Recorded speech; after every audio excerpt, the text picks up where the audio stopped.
Thank you. It is 6:30, and I would like to call this meeting to order. And can we have one more round of applause for Palomino Intermediate Honor Symphony Orchestra, directed by Ann Copatelli? Are there any parents here from, please wave. Parents? Any parents? Hey, parents.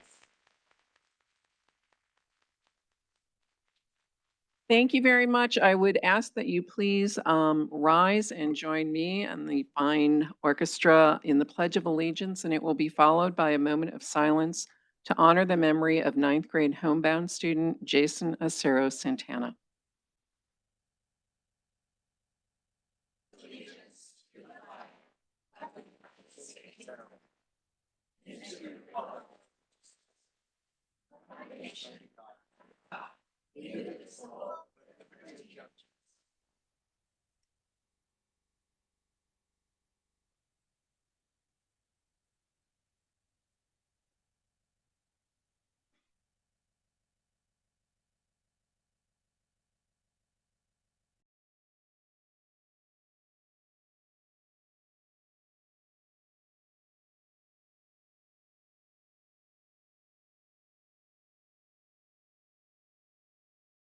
Thank you very much. May I have roll call, please? Mr. Pantera, Here. Mrs. Case, Here. Mrs. Greenberg, Here. Mrs. Baker, Here. Mrs. Christensen. Here. Thank you. Next on the agenda is approval of agenda. Dr. Bales. Thank you, President Greenberg. Items approved by consent will not come up for discussion during the meeting, but will be approved when the agenda is adopted. This is possible since members of the governing board receive the agenda along with backup materials at least 24 hours prior to the meeting and have had time to review and consider all items. Prior to the agenda being adopted, members of the governing board may ask that an item be removed from the consent agenda and brought to the floor for discussion at the appropriate place on the agenda. Any member of the audience who submitted a blue public comment card prior to the start of the meeting will be recognized to speak on that agenda item under items for approval. I'd like to offer the agenda as posted with the following exception. F7 will move to items for approval.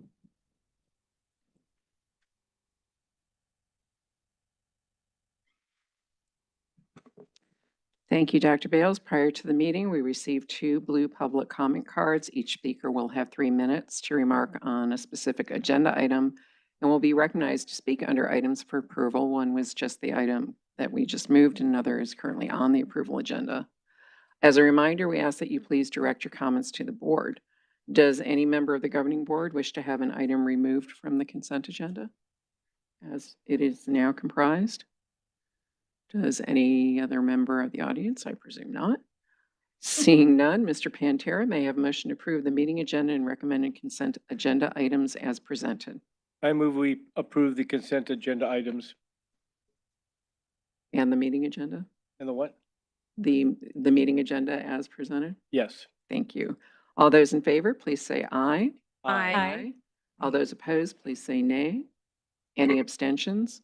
The motion passes unanimously. Thank you. Next on the agenda is governing board statements. Mr. Pantera. Thank you. Hello, everyone. Good evening. You braved this cooler weather. I wonder if you got rain where you are. I got a lot of rain in my house. Did a lot since our last meeting. Many things I've been experienced here within the district. Let me see. I went to, well, one of my favorite was the recent one where it was Read Across America. I read a book called Big by Ashti Harrison. Yeah, it was a great book. 6th graders. It was a wonderful experience. Second time I've been in Indian Bend. You know, if any of you other schools want me, you got to get that invitation to me sooner because otherwise I'll be back to them next year. I went to Mercury Mine Spring Fling. It was a wonderful thing. They had a silent auction, bouncy houses, all that kind of thing. I did not do the bouncy house, okay? I just laughed at other kids in there. Sights and Sounds. Went to the Sights and Sounds celebration over at Shadow Mountain High School. Wonderful thing. I could have stayed there all day. And you couldn't decide. Do I see the visual arts? Do I see the singers? Do I see the bands and the orchestras? Like this kind of thing here is fantastic. I highly recommend it. But the one thing of all the things that stuck out to me the most was the symposium at PV High School. The reason that one stands out the most to me is because all these other things I mentioned, those are things that we're doing in the district already. The symposium is the same way. These are the robotics teams, the ROTC groups, all these type of CTE things that are going on here, but it also looks towards the future, things we could be doing here. I'm very excited about some of these ideas these students have. I could see us maybe having a site someday that would be a community garden and horticultural center, or perhaps maybe some veterinary facility in one of our schools where kids could go and actually learn from vets and be there and be a resource to the community. There's so many things we could do, and it was very inspiring to see that. Look forward to seeing many, many more things here. Oh, and I also went to the bus barn. And I don't know how you got to do it. They wouldn't let me drive a bus. I don't know. I used to do well with Jeep tours. You think? Well, it's a little bit bigger than a Jeep. Okay, I'll give you that. So again, it's a great district, and I'm just very happy about all the great things that are happening now and looking forward to what's going to happen in the future. Thank you. Thank you, Mr. Pantera. Mrs. Case? Thank you. I also was able to attend Sights and Sounds, and I was so impressed with these students, with their musical abilities, with their singing, getting on stage in a large auditorium and being in elementary school, to, it always amazes me to see students tonight playing in an orchestra. It just blows my mind. I did it when I was little, but it just seems too much to even take on right now in my life. And the artwork, phenomenal. So I'm so proud of our students, and I am so excited that they have these opportunities to exhibit what they know and do so well. And also on Saturday night, I went to Tuck Everlasting at Horizon High School. Oh my goodness, it was so, so good. The singing, the dancing, the acting, it was just wonderful. And somewhere in my background, I remember that book, but they did a fabulous job. Anyway, I just feel it's an honor to do the things we do in this district and the opportunities our students have to use their talents. And a little secret that some of you might not know, the arts help the academic. So just to help you know that, when you use one side of your brain, the other side of the brain does better. So all these things our students do is helping them academically. I don't want anyone to ever forget that. So thank you very much. Thank you, Mrs. Case. Mrs. Christensen? Good evening, everyone. I just wanted to thank all the educators, parents, and community members that are here today. Thank you for coming. I would like to thank Principal Christner from Indian Bend Elementary. This was my first year as a reader for Read Across America, and it was so much fun. I did get a little bit emotional. My first one was with first and second graders, all young boys. I think there was about 8 or 9 of them. They were so inquisitive, and it reminded me of my son that's going to be graduating this year. And so I did get a little bit emotional. After I left the room, I held it together to read the book, obviously. Sights and Sounds was amazing. I think new this year they were showing senior projects for, somebody remind me what, Capstone. Yes, and I was able to talk to one of the seniors there, and she had a phenomenal project. So that was fun. And yeah, so I just wanted to, again, thank everybody for coming, and just we appreciate you being here. Thank you, Mrs. Christensen. Mrs. Baker? Thank you, President Greenberg. Welcome, everyone. It's good to see so many faces tonight.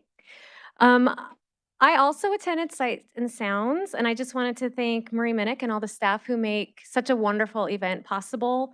We have so many talented students, and this event just really highlights all of our fine art students, from making pottery and mugs to dancing and singing. I mean, and it's so well attended. It's so amazing to see all the families there admiring all the artwork. And it's just really a community event that I enjoy going to every year.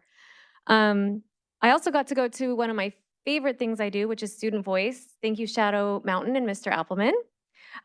We talked about CTE for CTE month, and I just love talking to the students, their perspectives, ideas, concerns, experiences. I am truly excited for this next generation and what they bring to the table. And then the last thing I did was Donuts with District. Thank you to Cactus View and Principal Cameron. That was also well attended. And again, we talked about CTE. And I love hearing the experiences and concerns of the parents and the community members. And I'm grateful that we are able to have those time set aside to hear from parents and students. And so those were my highlights. Thank you. Thank you, Mrs. Baker. I actually was able to go to most of the things everybody already talked about, but I do want to thank Mrs. Minnick again and our very fine arts teachers, both performing and visual. Sights and Sounds is absolutely the highlight of our year, I think, for the district as a whole. I am so pleased we're able to continue to showcase the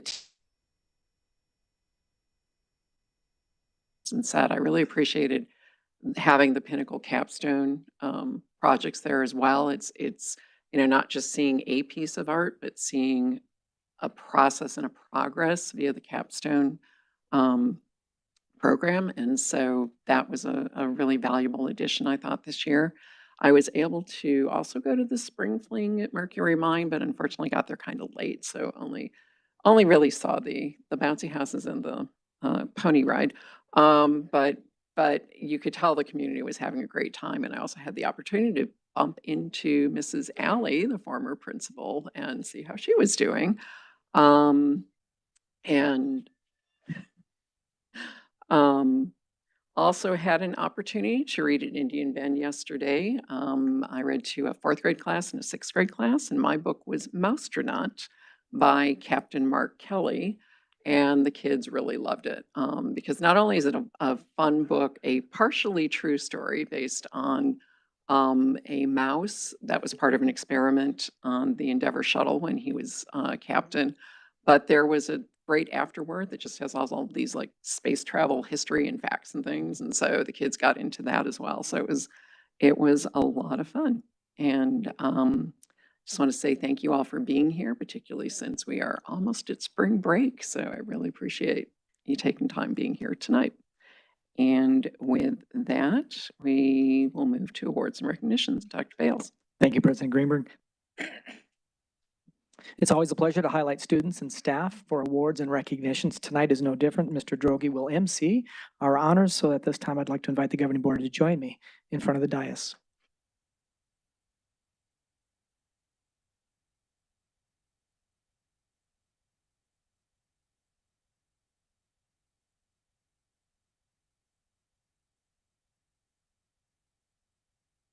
Good evening, President Greenberg, governing board members, Dr. Bales, members of cabinet, and attendees both in person and virtual. Tonight, we have several recognitions to share with you. This evening, we'll be inviting our honorees to the front of the room for recognition and a photo. So when I say your name, please make your way to the front of the room. Our first honoree tonight was named the Division II State AIA Wrestling Champion in the 132-pound weight class. The student displayed an impressive performance throughout the tournament, showcasing skills, strength, and determination. Along with the state championship victory, the student athlete was also named the PV School's All-District Wrestler of the Year.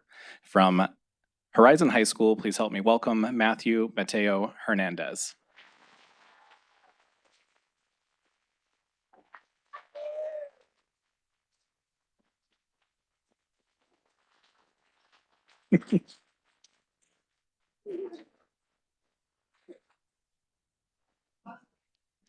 Matthew is supported by his coach, Christopher Hawes.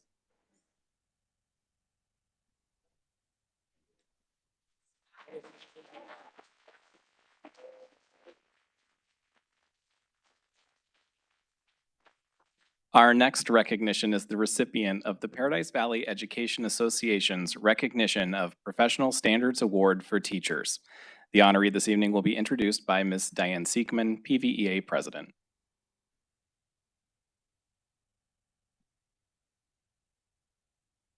Good evening, President Greenberg, Governing Board members, Dr. Bales, and Cabinet. I'm pleased to present the PVEA Props Award this evening to Jade Keller, an English teacher from Pinnacle High School. Jade was nominated by her colleagues for this award, and this is what they shared about her. Jade is an invaluable part of our Pinnacle staff and a critical member of the English department. A Pinnacle grad herself, Jade returned to the school as an intern and student teacher, and we were so glad to welcome her aboard as a full-time teacher in 2019-2020. What a first year she had. With the unprecedented shutdown and the move to distance learning due to the pandemic, Jade stepped up like a pro and not only adapted the challenge we all faced, but she helped others along the way as well. Jade has become a real leader in our department. She has transformed resources into those students can easily access from home and assisted others to do the same. She continues to step up for her students and for her fellow teachers by sponsoring several student clubs this year and also as a teacher and advisor of the Teacher Prep program, the Teacher Academy.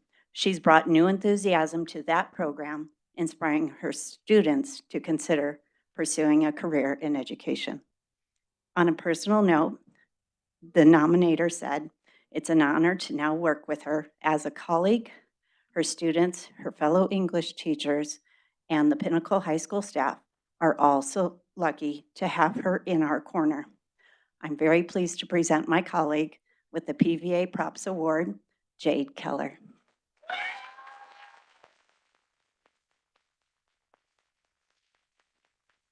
You're welcome.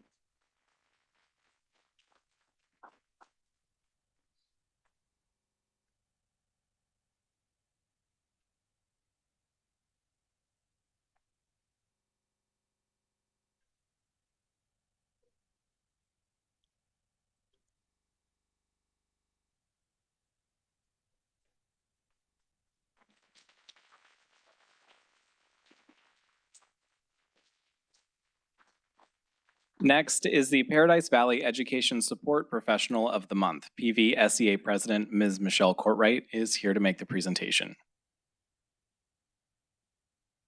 President Greenberg, Governing Board, Dr. Bales, and Cabinet. This month, we are going to recognize Cindy Castro. She is an administrative assistant at North Canyon High School, and we have a great group there. As we know, our administrative assistants wear many, many hats.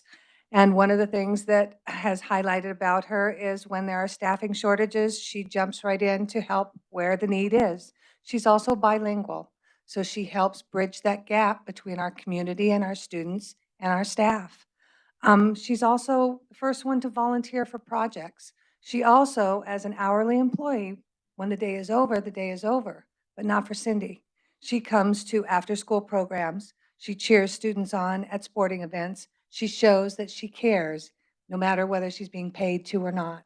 It's part of who she is.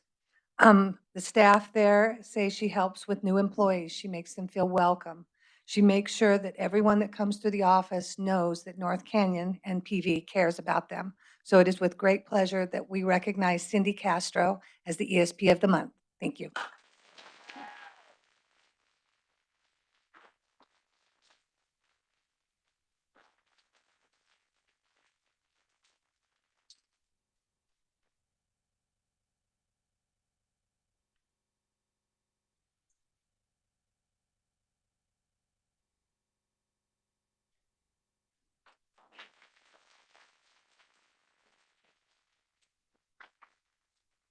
And that, President Greenberg, concludes this evening's awards and recognitions.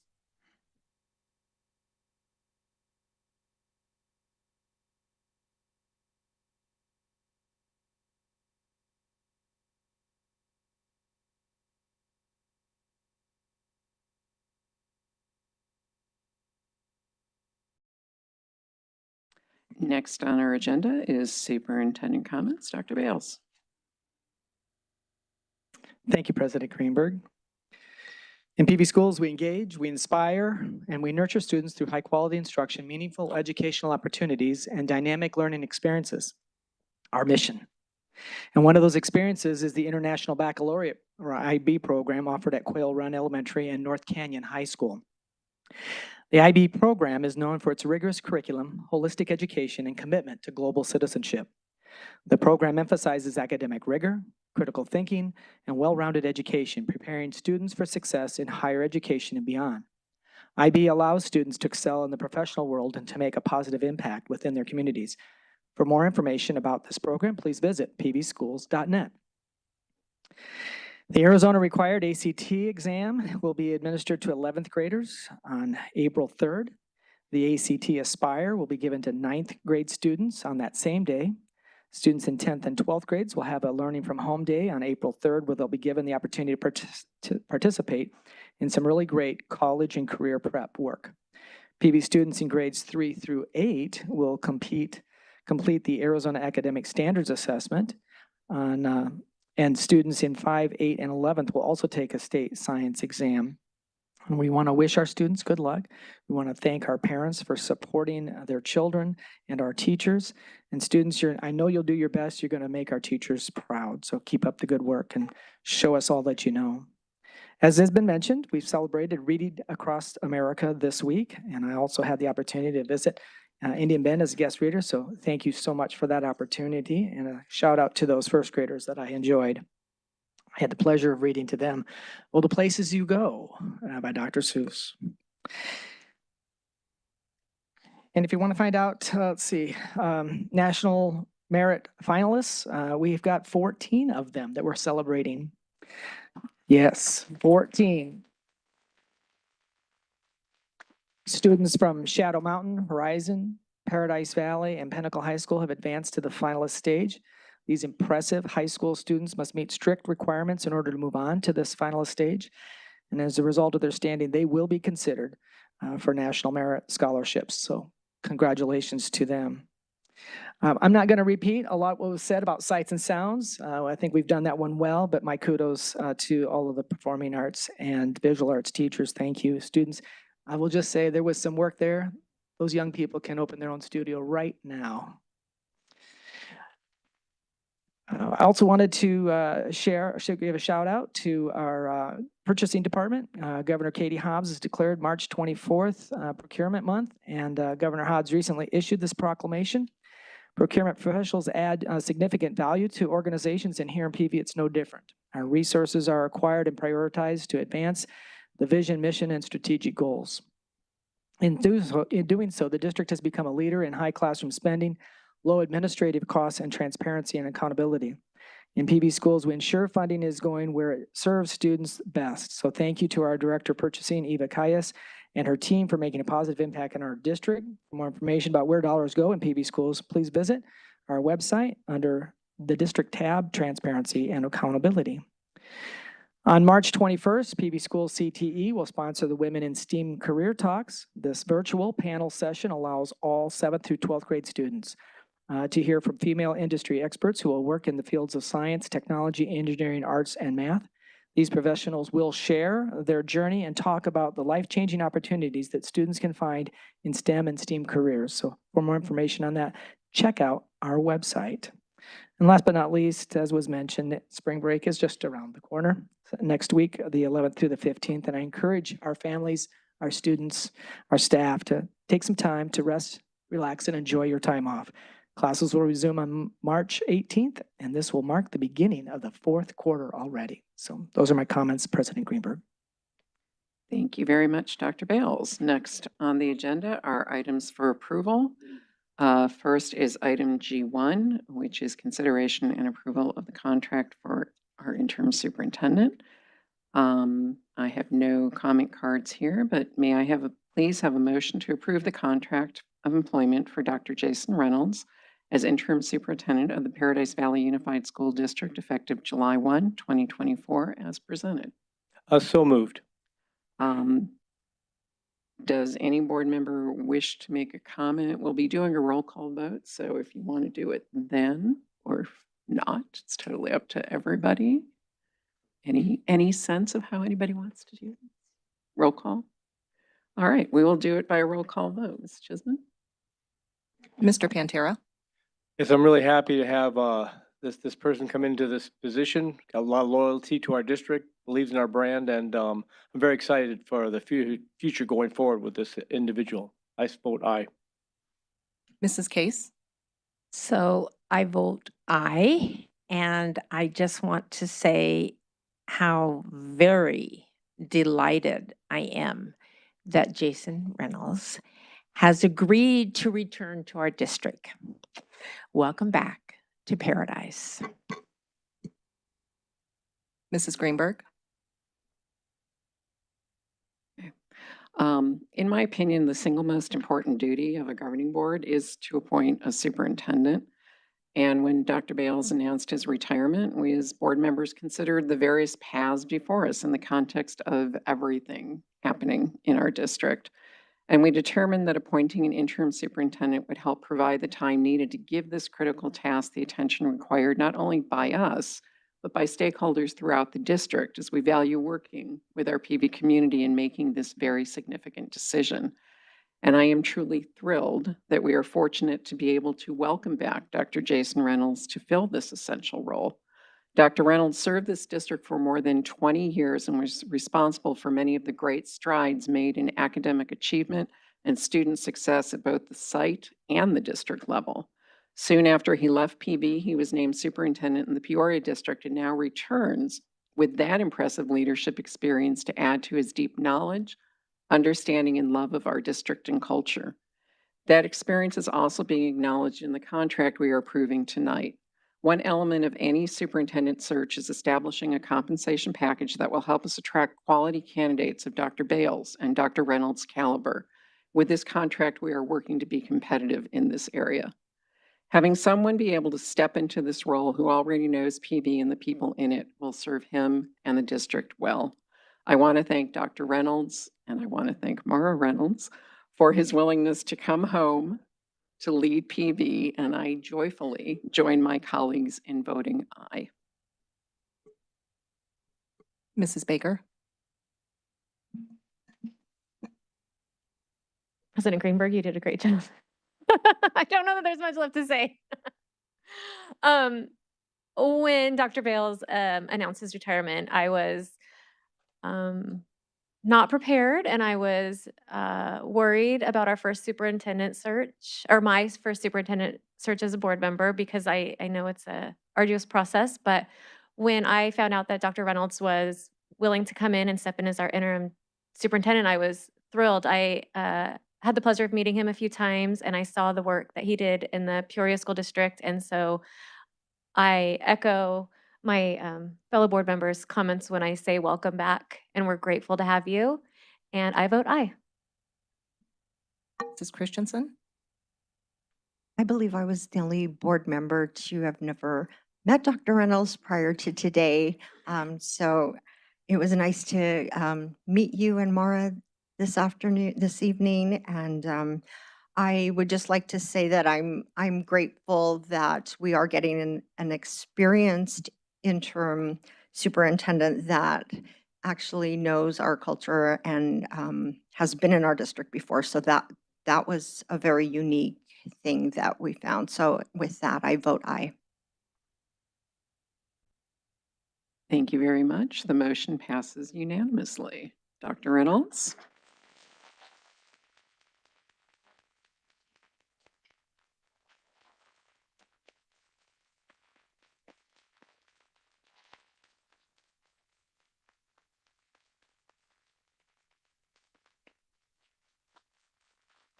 Would you like to make any comment?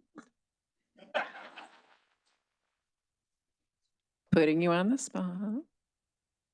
Well, first of all, President Greenberg, Governing Board, Cabinet, and all of our teachers, staff members, administrators, our community, thank you very much for this opportunity. This is about the most surreal thing that I have experienced in a couple of different ways. First of all, ties and dress shoes.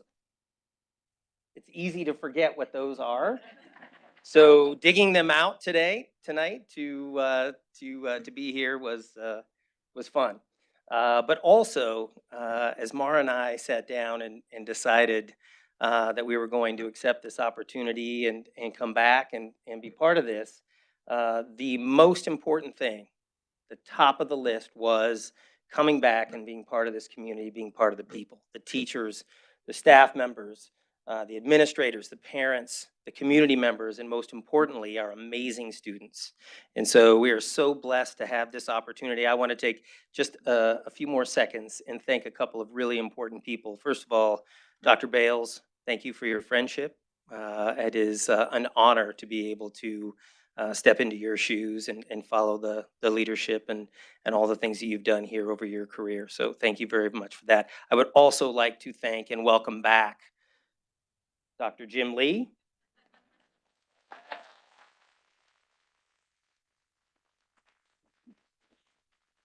Thank you so much for your mentorship.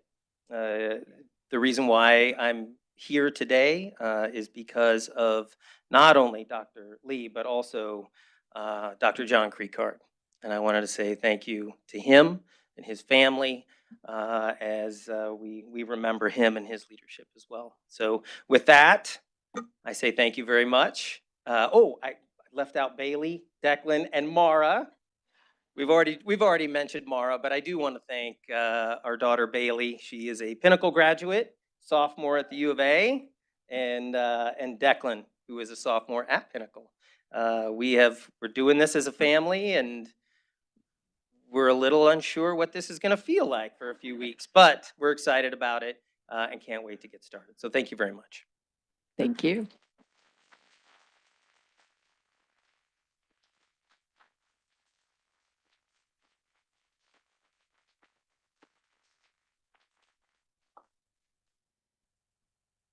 So the rest of the meeting will all be a hard act to follow, but next on the agenda is consideration approval of recommended K-6 reading curriculum resource adoption. Second read, Dr. Bales. Thank you, President Greenberg. Governing board members, cabinet, and guests. Tonight, we present for approval the recommendation for the adoption of K-6 reading curriculum resources. The vendor is Really Great Reading, paired with great minds, wit, and wisdom. There were no changes from the first reading. Ms. Copen and her team are here to answer any questions. We recommend approval.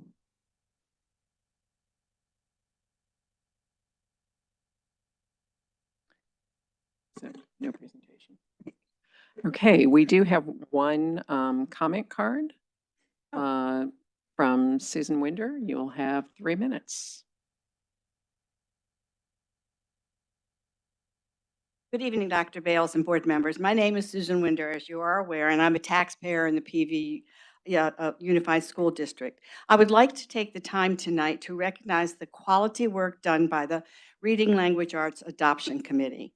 As I have shared before, my passion and expertise is curriculum and instruction, and in my career, I've had the privilege to lead many district curriculum committees in various subjects. Given this, I generally listen to such presentations as given by the committee chair with the intent to find out what they missed, as most committees do miss important strategies for selecting new curriculum. I was unable to find any such strategies missing from this committee's approach to the selection of this new reading curriculum. I was most impressed they took a hard look at what research says about the teaching of reading and language arts. I am sure their rubric included the strategies they found in this research.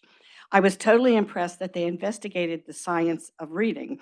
In addition, they were kind in the way they carried out the open meeting law. I read a recent research study that found that 70% of students achieve with this approach in the science of reading, while only 30% achieve when the science of reading approach is not utilized. I had the privilege of attending last week's Donuts with the District to hear from the curriculum director that based on the approach used by the Language Arts Reading Committee, they're putting together a template that will be used for further curriculum committees. It is imperative that this template strongly reflect the use of research in its creation. With all due respect to teachers and their knowledge, and I was one, selection for new curriculum must be based on research and not teachers' experience or opinion. Lastly, it is imperative that parents be part of the curriculum committee, as they need to have input and they also need to understand the research that has been used to select this curriculum. It is also paramount that there be a transparency and fair selection of parents chosen for each committee. Again, big kudos to the Language Arts Reading Curriculum Committee and the fact that their work has led to this template. Thank you.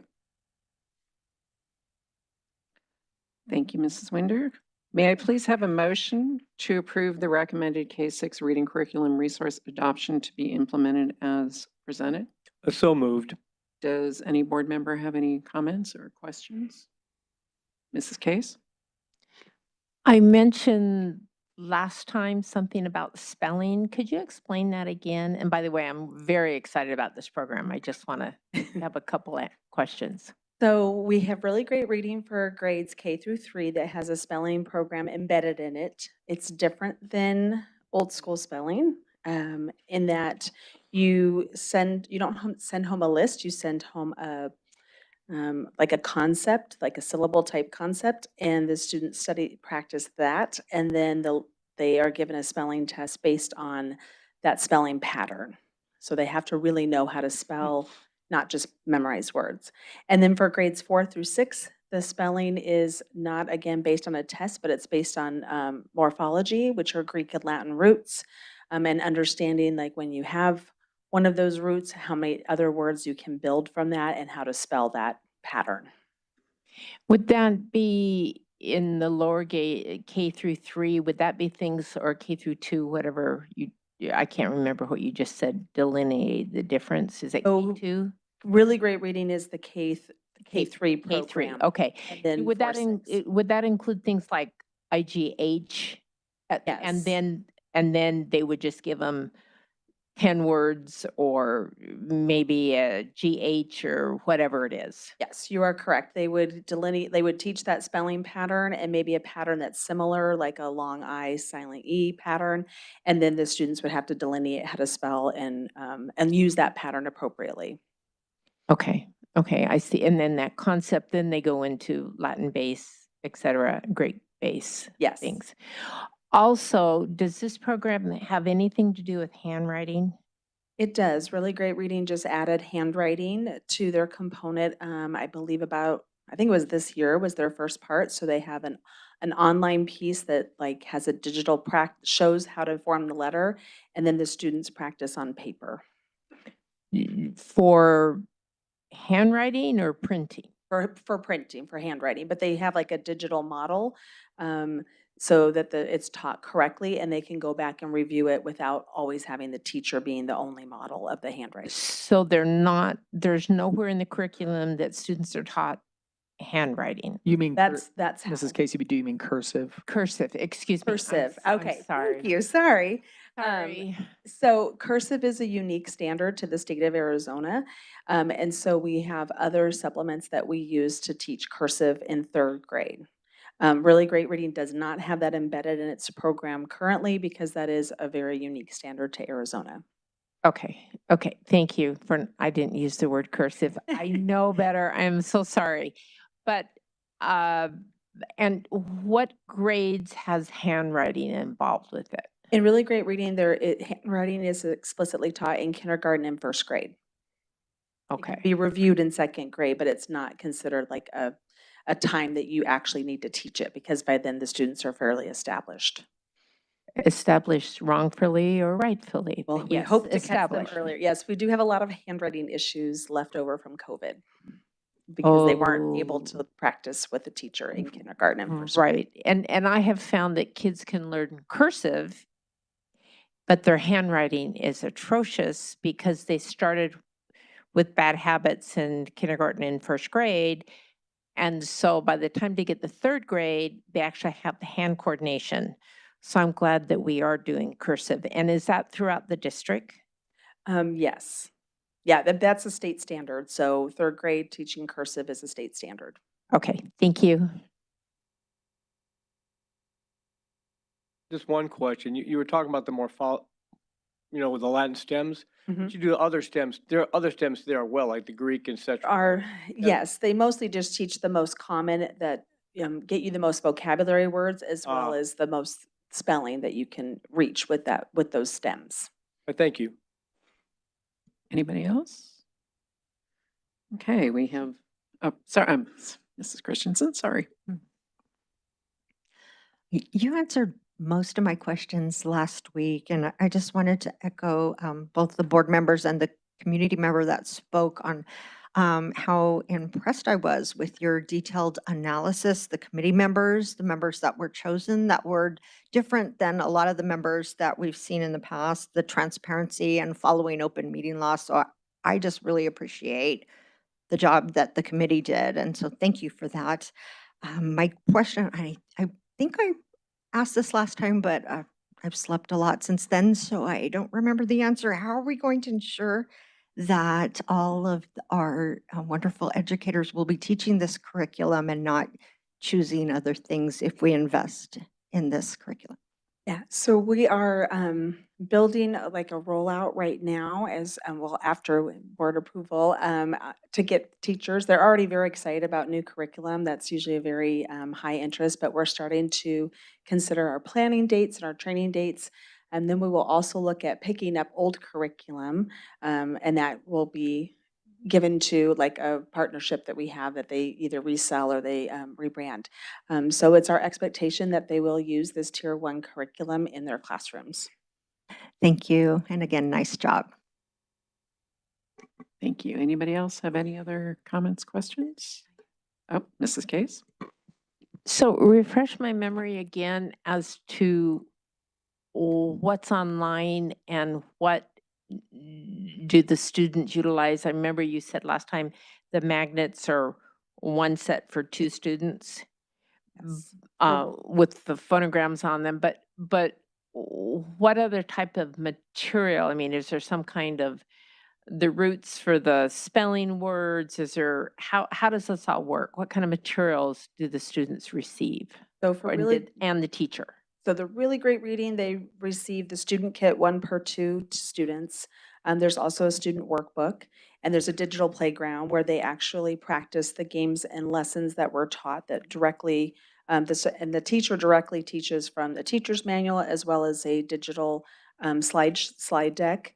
And so it's interactive where the teacher's presenting some of the content is digital, and then the students practice on with their magnetic letters and tiles. So it all ties together, and then their independent practices on the computer where it tracks how the student's doing so the teacher can then go back and see if there's a student who needs additional help. Thank you. Anybody else? All right, we do have a motion on the floor. All those in favor, please say aye. Aye. All those opposed, please say nay. Any abstentions? Motion passes unanimously. Thank you very much. All right, next on the agenda is acceptance of gifts and donations. I'd like to highlight a few. Scholarship America gave $2,000 for CREST at PV High School, and the PV High School class of 1993 reunion gave $1,261 to Stugo. And at Sunrise Middle School, Urvashi Vashitha gave $1,850 for special education technology. With that, may I have a motion for acceptance of gifts and donations, please? So moved. Any board member wishing to make a comment? Seeing none, all those in favor, please say aye. Aye. Aye. Any opposed, please say nay. Any abstentions? Motion passes unanimously. Next on the agenda is former consent agenda item F7, so we will now call it G4. This is consideration and approval of curriculum and instruction employee travel. I will turn it over to Dr. Bales. Thank you, President Greenberg, governing board members, cabinet, and guests. And tonight we do present this recommendation for one teacher from North Canyon High School to travel for IB training. The course that this teacher will be providing is a new course to North Canyon next year. It is required training that they have in order to teach the class, and we recommend approval as presented.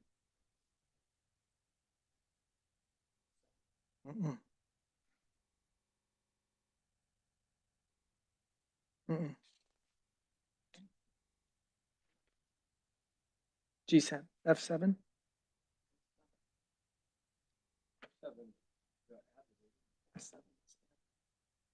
But it's different in my book here.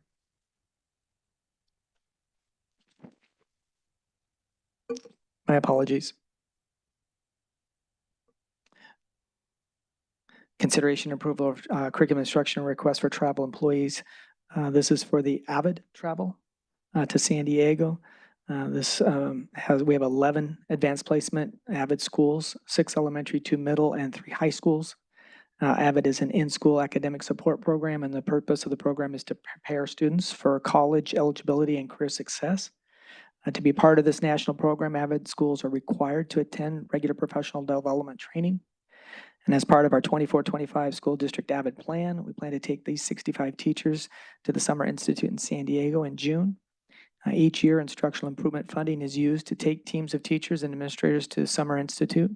San Diego was chosen as a destination for PV staff because it was the closest and the least expensive option. There was no virtual option for this training, no local or virtual option. Our team is here ready to answer questions if you have any, but we do recommend approval. Thank you. We received one public comment card, so Wendy Mahler, you'll have 3 minutes.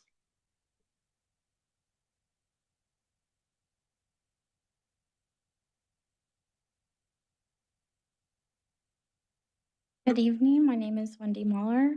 Thank you, President Greenberg, Superintendent Bales, board members, and cabinet. I'd like to speak about the AVID training that's going on in San Diego. It's $999 per person to attend. I counted 62, so my math might be a little off. So that's $61,938. There is an immersive online program that they do offer over the summer. There's 3 different dates, one June, July, and August. And that's only $850 per person, which is $52,700. Now, if you send these people to San Diego, that's not including the room and board, which is $269 a night based the lowest rate for 3 nights. And that's not including transportation and food and taxes. So if you do send this group there, that's going to easily cost around $100,000. You could save half of that by having them train here online in an immersive program. Another option would be, could we bring AVID out here to train these 62 or 65 people? That might be another option that might be more cost beneficial to us.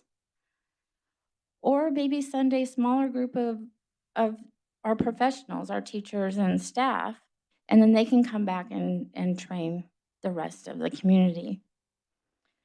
And why isn't the dollar amount listed on the agenda? That's another question I have.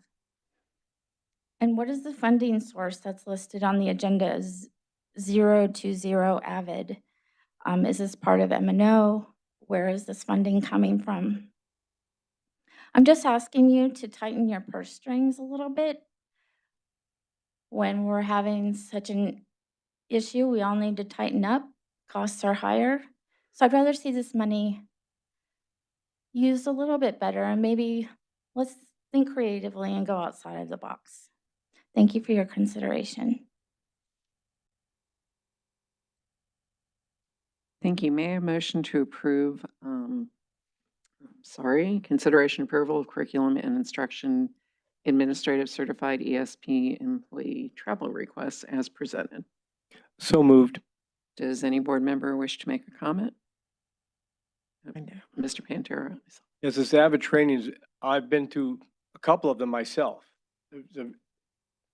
It's a integrated way of putting all the things we do together, all the different curriculums we have, and using them. It emphasizes study skills and skills beyond it.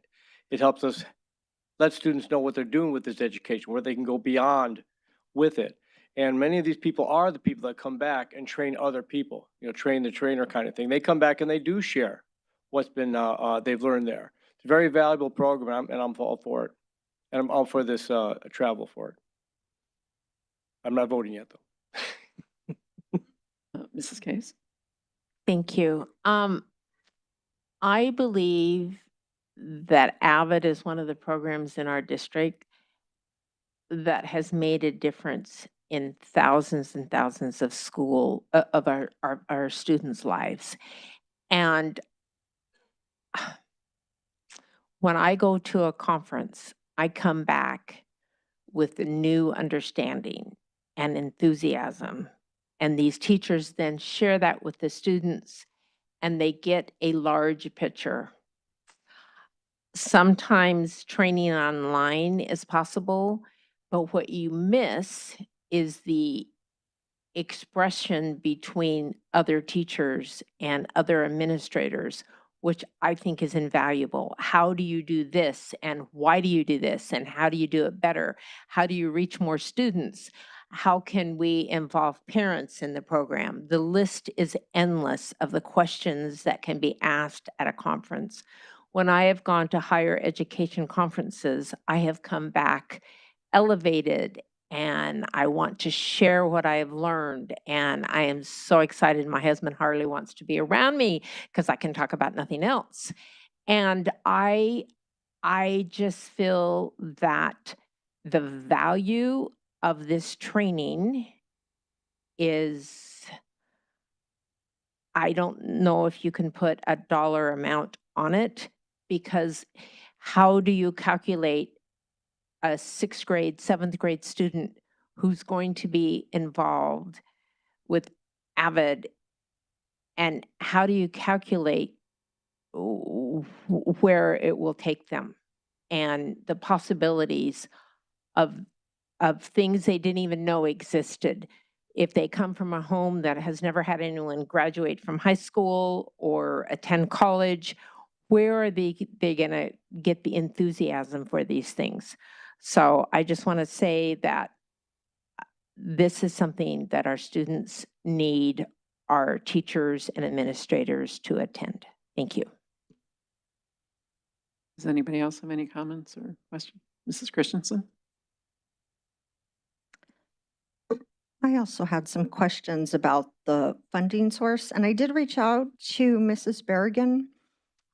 You had explained to me that the AVID has two primary funding sources, and I was wondering if you could explain that. I didn't understand the Instructional Improvement Fund, and just if you can explain where that comes from. Instructional Improvement Fund is the gaming dollars that school districts receive through the State Department of Education.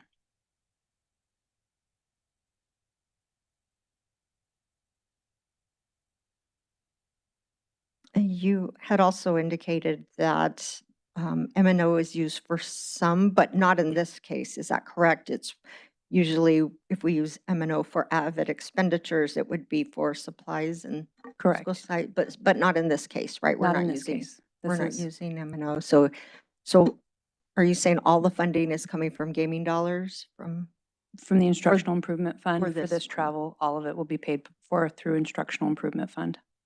Okay. This is just a general question, why we never do consider the online immersion. And I do get what Mrs. Case is saying about it's much better to go in person and it's funner, all of that. But we closed 3 schools this year, and we still have a budget deficit. And every single one of the board members said that they promised that they were concerned about being fiscally responsible. And so it would be nice to maybe send less people from each site or do the virtual options for some to save those costs that are for a room and board. So I just would like to, maybe Dr. Bells or somebody would, why we don't ever look at the online options for these trainings. So we do look at online options, and as I mentioned, this is not a virtual option for this particular institute or this summer offering, and it is also not an opportunity to bring them in. They will not come and do that solely for our district. So Ms. Copeland, would you like to add to that a little bit?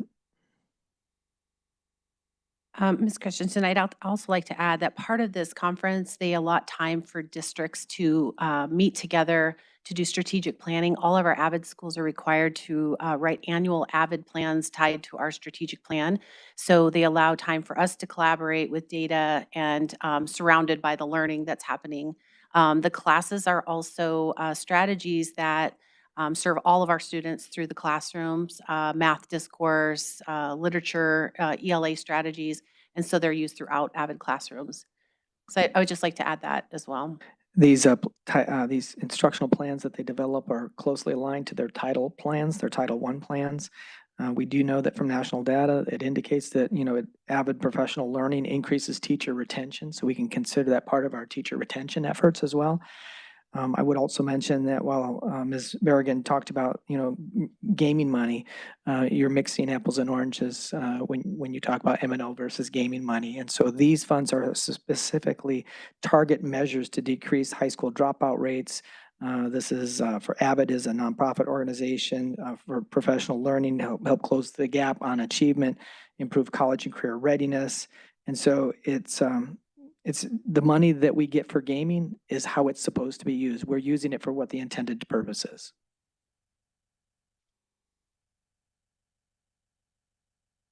Does anyone else have any questions or comments? Seeing none, all those in favor, please say aye. Aye. Any opposed, please say nay. Any abstentions? I abstain from this vote. I felt like I did not have enough information prior to, even though I did look up a lot of this information. And so my vote is abstain from this one. Thank you. Motion passes with 4 ayes and 1 abstention. Next on the agenda is call to the public. Please turn your attention to the video monitors.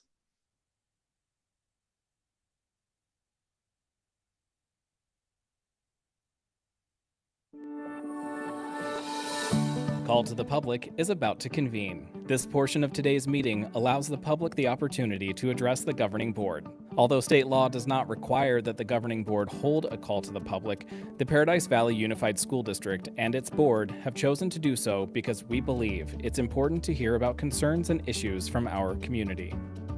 While Call to the Public is not designed to be a discussion, the board is here to listen.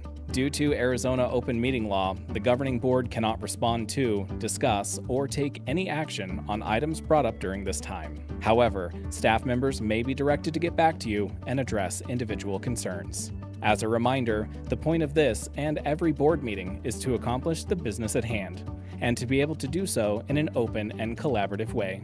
All in attendance are expected to observe meeting rules, as well as rules of politeness and decorum, so that we may serve as an example to our students that issues can be discussed in a respectful and civil manner. Thank you very much. Tonight we have 4 people who have submitted comment cards prior to the start of the meeting, so each speaker will have 3 minutes for remarks. As a reminder, we ask that you please direct your comments to the board. Please state your first and last name when you come to the podium. Our first speaker will be Jennifer Ariza, and our next speaker will be Nicole Kluwick.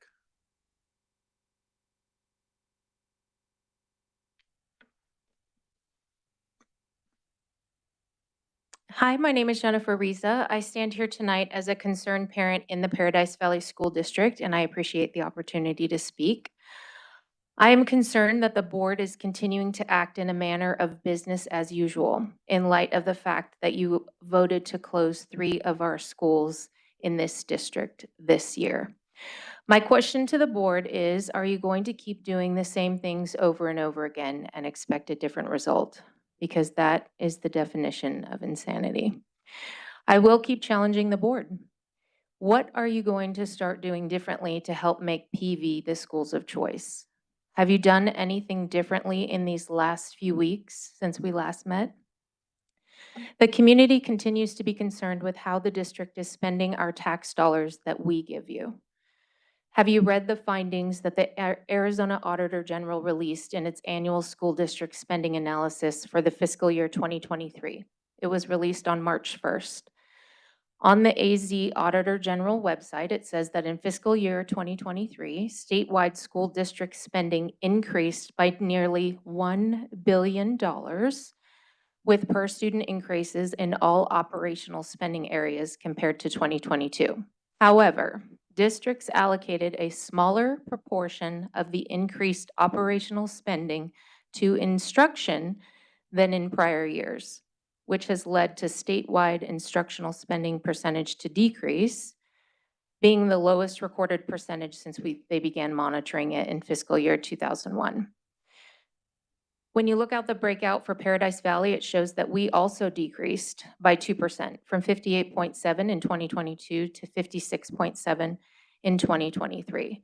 They even put on there why we should monitor school district spending, and because it's based on the number of students attending, and districts can choose how to spend most of the funding.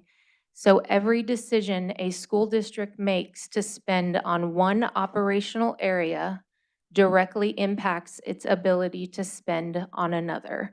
For example, if a district has higher spending in plant operations, it will have fewer dollars to spend on instruction. This is very concerning. It's very concerning to me as I sit here and watch each of you rubber stamp every spending item that I've seen come on an agenda. I don't see anybody challenging anything or thinking innovatively. This is very concerning to us in this district. Are we going to start helping our own schools to be the school of choice and to recruit students? I haven't seen anything on the agenda for this. I challenge you to not to continue to act in this manner and to start working with the community on how we're going to make PV schools the schools of choice for our children. Thank you. Thank you. Next is Nicole Klutwick, followed by Julie Blumenroy.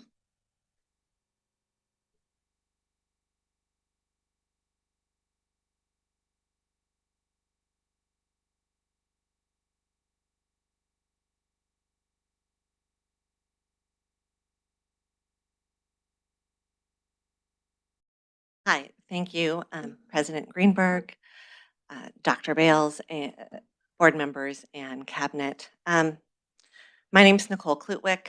I am a mom of 3 kids. 2 of them have graduated from here already, and 1 of them is still in high school.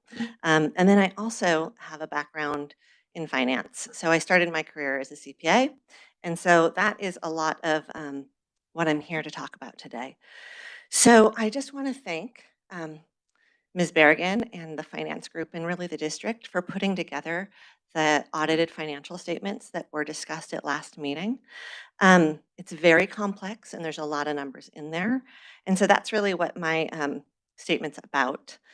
Because it's so complex, I thought I would break some things down. So transparency to me isn't just making the statements available online, it's helping people understand what's in the statements. A lot of people can't look at dozens and dozens of pages of numbers and understand what's going on. So here's some information that I wanted to share today, in case you guys aren't aware. So in the audited financial statement, it showed that in our general fund, which is where M&O is, among some other stuff, we had excess revenues, so more revenues than expenses by $16.6 million. In addition, we transferred $3.5 million into that fund, giving us an increase in our general fund balance of $20 million last year. In addition to that, we already had a lot of money in that general fund balance, so that ending general fund balance increased and became $126.7 million. Now, that's not our total fund balance. Our total fund balance, including everything, is $299.3 million, so nearly $300 million in our fund balance. So also, I want to talk very briefly about our salaries, our average salaries. So because we compete with Scottsdale, I compared our average salaries to them. So our starting salary is 5.6% or $2,526 less than Scottsdale. And then our average salary is $3,300 $343 less, or 5.5% less. You might be thinking, but we don't have the same funding. Nope. Our operational spending, which means excluding property, plant, interest, is $568 more per student, which is 4.7% more.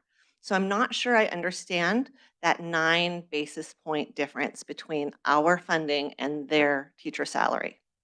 That's it. Thank you. Next is Julie Blumenreich, followed by April Gladden.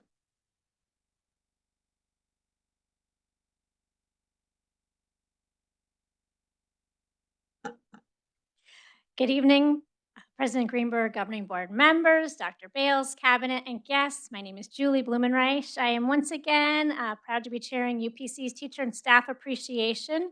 And I just wanted to address the Governing Board and the public with a relevant, timely, and very positive topic, which is our Teacher Appreciation Program. And just wanted to give an update because our nomination period is closing tomorrow.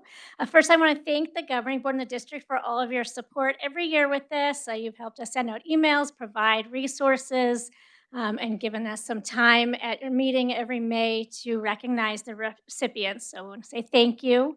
I also have some numbers to share with my update. In just 2 weeks, we've received over 1,000 nominations from preschool to high school, with representation at almost every site in the district. And nearly every position you can think of, we have received nominations for custodian, office staff, nurse, librarians, campus assistants, bus drivers, cafeteria workers, speech and vision specialists, guidance counselors, occupational therapists, psychologists, instructional assistants, and lots of teachers. And it's not a drop down. People on their own, come up with who they want to nominate, and they have to fill it in all those categories.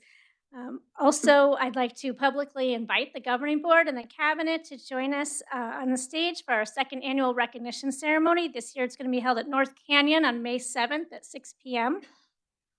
A quick call out to any principals who are here or who are listening. We want to make sure we're recognizing our amazing staff at every school. So if you received an email from me this week and you haven't had a chance to respond, please make sure to read through it. Contact me if you have any questions. We really want to reach out to all of our communities. To the parents and parent groups, I want to thank you for all the submissions we've received and all of your fine work promoting the programs at your schools.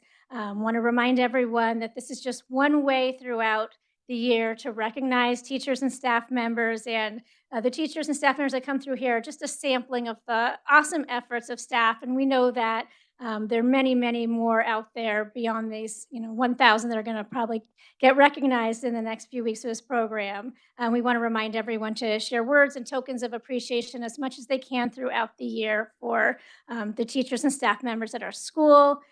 Just quickly, there is still time to submit a nomination. There's forms in the back of the room. Anyone can go to pvupc.org online, and printed forms are there in English and in Spanish. Closes tomorrow at 10 p.m. And just a huge thank you to all the teachers and staff for all of you contributed to the excellence of PV schools this year. So, thank you. Thank you. And finally, we have April Gladden.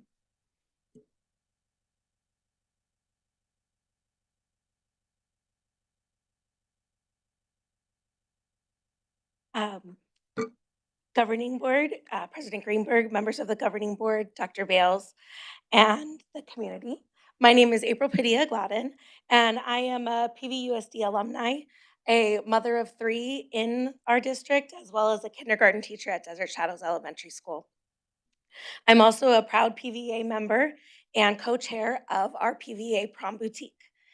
The Paradise Valley Education Association, PVA, is excited to announce our 7th annual Prom Boutique.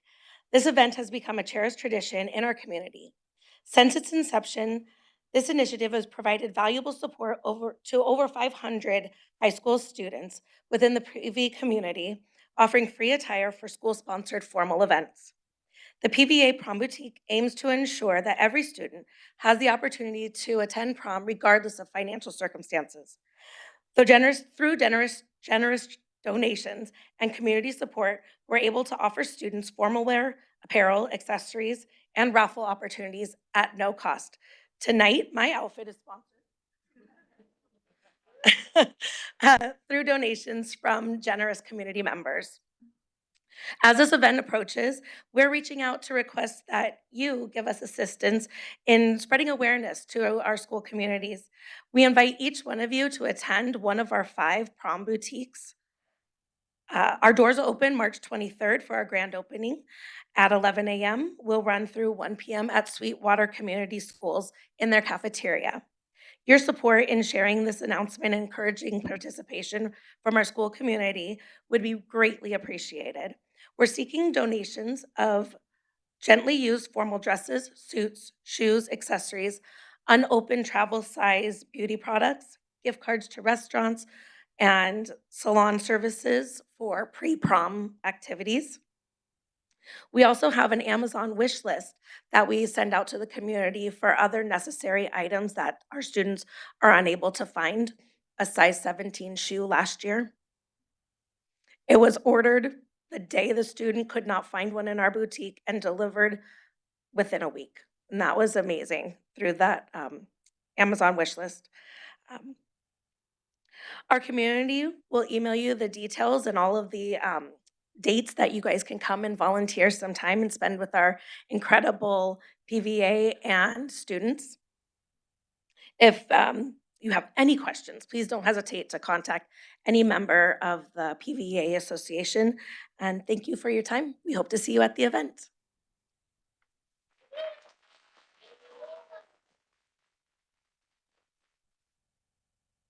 Thank you. Next on the agenda is items for discussion, budget update. Dr. Bales. Thank you, President Greenberg, governing board members, cabinet, and guests, in an ongoing effort to continue to share our budgeting process that for the 24-25 school year, which began last November and continues to move along. It's my pleasure to turn it over to our Assistant Superintendent for Business Operations, Jill Berrigan. Jill? Thank you, Dr. Bales, President Greenberg, and Governing Board. I have a quick budget update for you this evening in the spirit of sharing information related to our finances. And what you will see on this slide that is in italics are numbers that are new since this was last presented in a Governing Board meeting. Some of the items are in bold. That means that those numbers are also finalized. But I'm going to go line by line just to refresh everyone's memory what each piece is. Starting with the fiscal year 24 adjustment for the current enrollment decrease, that is this year, the unexpected enrollment decrease beyond the amount that we had planned for last year of 504 students. And as we know with our enrollment, there's a total weighted student count that's applied for each student, and that calculates out to be just under a negative 3.1 million for us. So because we didn't plan for that number, we have to add that in to plan for it next year. The next line is a projected enrollment decrease of 563. That number has gone up since this was last shown. However, I would like to note that our demographer has shared that the projected potential decline is going to be 890. That's quite a bit more than what we have seen. I think that that number is a little bit higher than what we are likely to see. And so in discussions in cabinet, we've decided to go with the number 563. And the logic behind that, that's the difference between our kinder enrollment and our 12th grade enrollment right now, which is where we see our biggest decline in that lower birth rate that we experience. So we will plan for that with a total weighted student count of 783 for next year. And that is a decrease of about 3.85 million.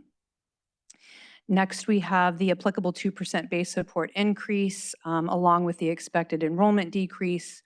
We expect to see just under $2.4 million in additional revenue for the base support increase. That's that inflationary amount that we receive per pupil or per total weighted student count from the state. Then we have some positive information on TEI from the last time it was presented in the board meeting. TEI is the Teacher Experience Index. It compares our average teacher years of experience to the districts across the state.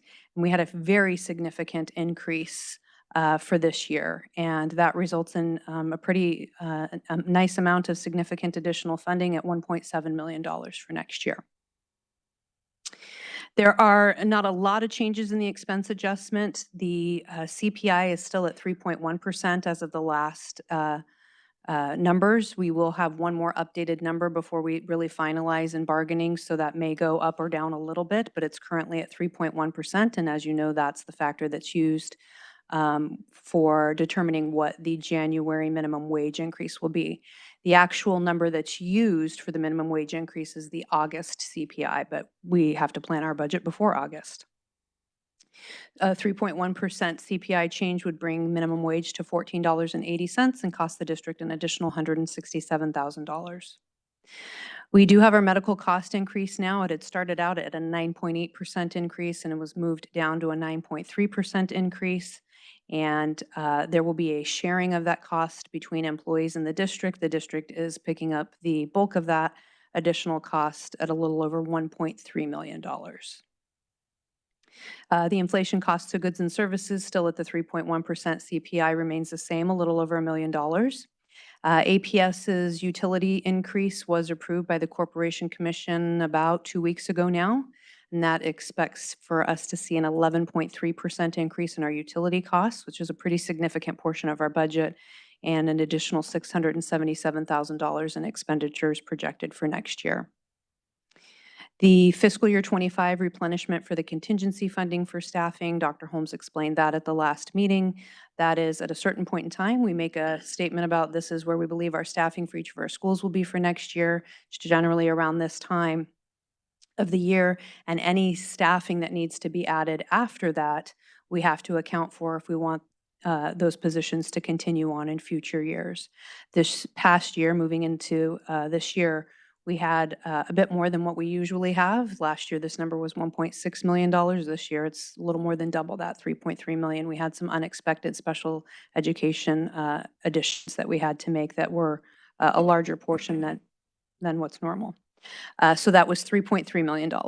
And then there's an ASRS decrease, the only decrease in the expense adjustment area of 0.02%. It's a positive $40,000, but still worth including on here. And just to note, there is a corresponding 0.02% decrease for the employees as well. The same, whatever adjustment we have as an employer, the employees also have. Next is the budget adjustments. We have a staffing adjustments of just over 2.8 million. That is the staffing adjustments in reduction of teachers that we expect to see for next year. And that's sort of separate from that school closure savings, and that's a different line on here. A new line on here is the additional budget balance carry forward based off of where our revenues are expected and our expenditures are expected for this year. I calculate that we'll have about an additional $2.8 million beyond the 14% that we plan for. It's 14% for all the operational funds and 7 to 8% for the M&O funds. We're trying to land closer to 7%. And so we should have an additional $2.8 million. I do think that that number might still go up a little bit. It's not going to go up a lot more, maybe another $100,000 or $200,000. And then the school closure savings, that number had been at 2.4 million with an estimate of about 600,000 per school closure. We did just close the three schools instead of 4. So that number is 1.8. Dr. Holmes is working now that we have finished out the priority enrollment for the families of the closed schools to go to other schools. We have a little bit of a better idea of where students may land next year and where the staffing may be needed. And so over the next couple of weeks, he'll work on finalizing, hopefully a little bit of an addition to that school closure savings. But you can see that this number is much better than the last time we met in here. We're now just at a negative 1.957 million. So I think when I last presented it in here, it was just under $5 million. As the year goes on, usually that number does get better as we have more information. But that's where we stand now with our budget deficit. Getting closer. Any questions I can answer? Does any board member have any questions for Mrs. Berrigan? Mrs. Christensen?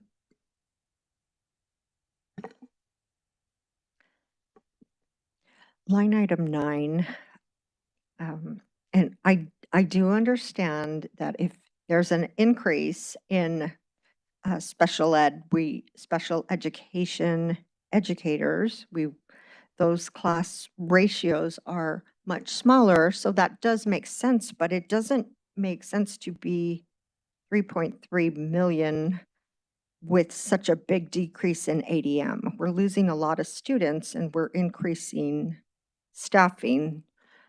So how much of that is an increase due to special ed? Like, do you have a percentage or a number? So I will have Dr. Holmes explain that a little bit more. It was approximately 1.2 million was specific to special education. And that was a combination of resource classes and the addition of some self-contained programming, which is not only teachers, but also psychologists, SLPs, et cetera. So they're not in the class. Not all of these individuals are in the class. So it's No, staffing overall. So you're saying we're increasing in what areas? In besides special ed? I missed the last part of your statement. I apologize. There were a number of additions also to general education positions as well. Part of the reason for the increase, you noted decline in student enrollment.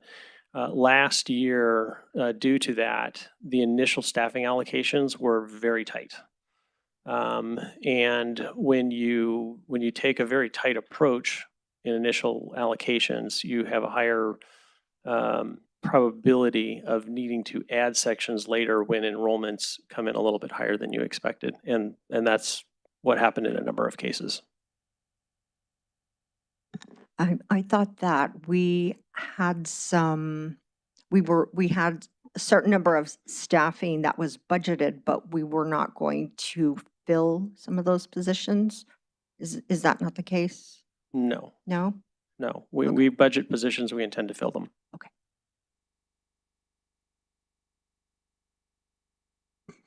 Does anybody else have any other questions for Mrs. Case? So I have a question. Do we have one of the higher populations in the valley of special education students? We do. We do? We do. And how much extra average per student does it cost that we are not, I know there's extra funding that comes from federal and state. How much are we not, what's the difference between what we receive and what it costs? I think the best way to answer that question is to share that our students with special needs make up about 15 to 16% of our total student population, and our special education expenditures run between 20 to 22% of our total budget for M&O. So we receive 16%, but it costs 22%? No, 16%, the 15 to 16% is the number of students with special needs as a percent of our total student population. Okay. The funding that we get to sustain those students is not sufficient. And Is not what? is not sufficient. In other words, it doesn't meet all of the expenditures. I don't know the differential, so that's why I was sharing just a data point that I do know is the population of students with special needs as a percentage of our total population compared to the fact that we spend between 20 and 22% of our budget on special education students, despite them being 15 to 16% of the population. Okay. And we have some amazing special education programs in this district, which serves a lot of families in a very unique way. Correct.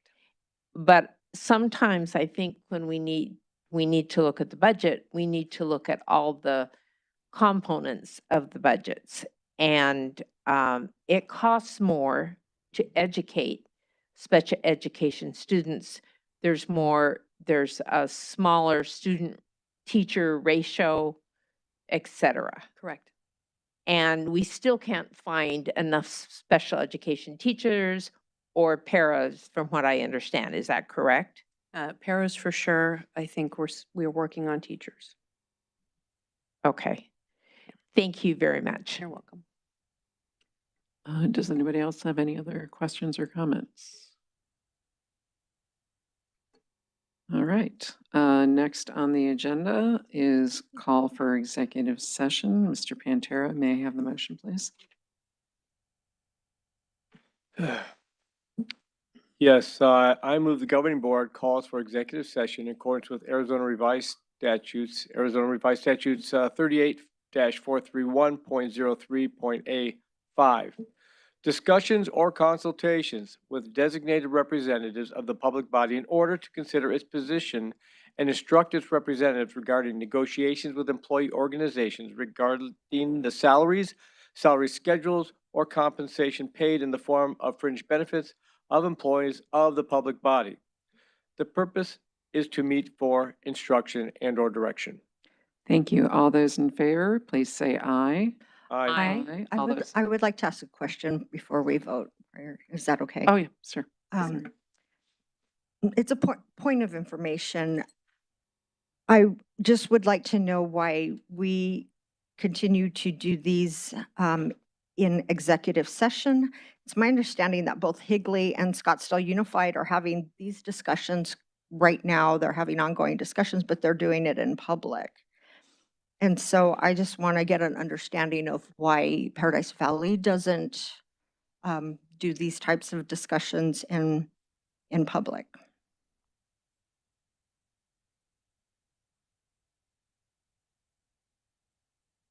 President Greenberg, Governing Board members, Cabinet guests, by statute, this is an area that's outlined specifically to meet with your representatives and to direct them. So we are aligned with state statute. Thank you. Does anybody else have any other? Mrs. Christensen? Yeah, that didn't answer my question. I was just wondering why we make a decision as a district to do this in executive session rather than having open discussions like some of our neighboring schools, such as Scottsdale Unified. President Greenberg, first of all, I'm not aware that the exact same comparison is being made. I'll have to do a little research, but I don't believe that the kind of negotiations that you're describing are the same that we are. So I'd be happy to do a little research and we can provide an update, but I think you're comparing apples and oranges. Thank you. Anybody else?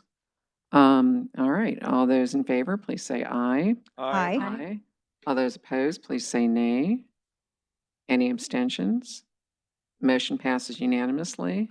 The regular meeting is recessed at 7:57 PM to go into executive session. We'll reconvene after we return from executive session. There will be no action taken in the executive session. There may be possible action when the regular meeting reconvenes.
Okay, Mr. Pantera, may I have a motion, please, to provide direction?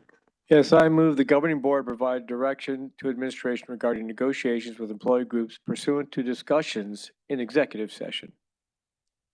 Thank you. Is there any discussion? All those in favor, please say aye. Aye. All those opposed, please say nay.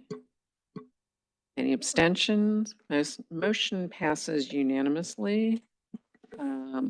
Before we adjourn, I'd like to remind everyone that the next regular board meeting will be held Thursday, April 4th, 2024 at 6:30 PM. May I have a motion to adjourn? So moved.